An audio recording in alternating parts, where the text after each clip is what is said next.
Lorsque Gérald Darmanin, ministre de l'Intérieur, se présente devant les caméras de BFM TV pour dénoncer ce qu'il présente comme étant des tags antisémites, en allant jusqu'à jeter la responsabilité sur nos concitoyens de confession musulmane, il est potentiellement au courant du fait que ces tags n'ont rien d'antisémite et qu'ils sont au contraire une marque de soutien à Israël commandée par des sionistes.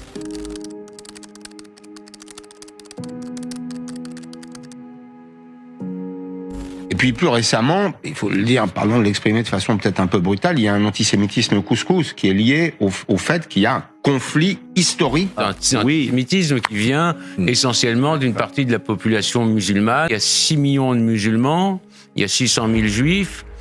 Les musulmans, beaucoup travaillent sur les chantiers, ont accès à des explosifs, peuvent avoir accès à des armes à feu. S'il y avait un mot d'ordre pour tuer des juifs, il pourrait y avoir un attentat tous les jours.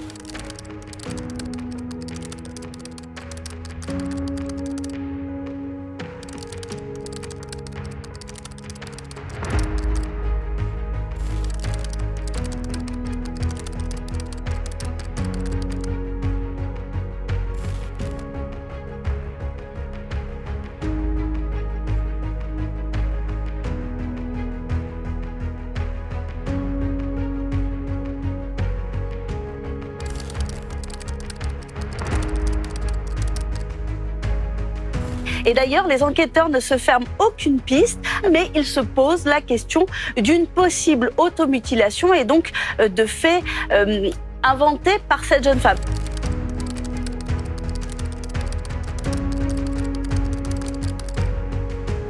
L'antisémitisme est un poison qu'il faut combattre sur Internet, qu'il faut combattre politiquement. Nous regrettons bien évidemment que ce soit dans une forme d'islam radical.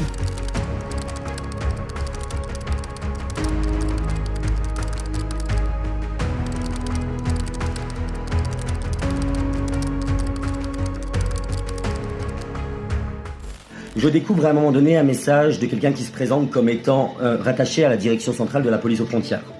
Ce monsieur, Michael Marciano, donne son adresse mail @intérieur.gouv.fr et son numéro de téléphone personnel en disant à ces individus « Si vous avez un problème à Charles de Gaulle, appelez-moi ». Lorsque Gérald Darmanin, ministre de l'Intérieur, se présente devant les caméras de BFM TV pour dénoncer ce qu'il présente comme étant des tags antisémites, en allant jusqu'à jeter la responsabilité sur nos concitoyens de confession musulmane, il est potentiellement au courant du fait que ces tags n'ont rien d'antisémite et qu'ils sont au contraire une marque de soutien à Israël commandée par des sionistes.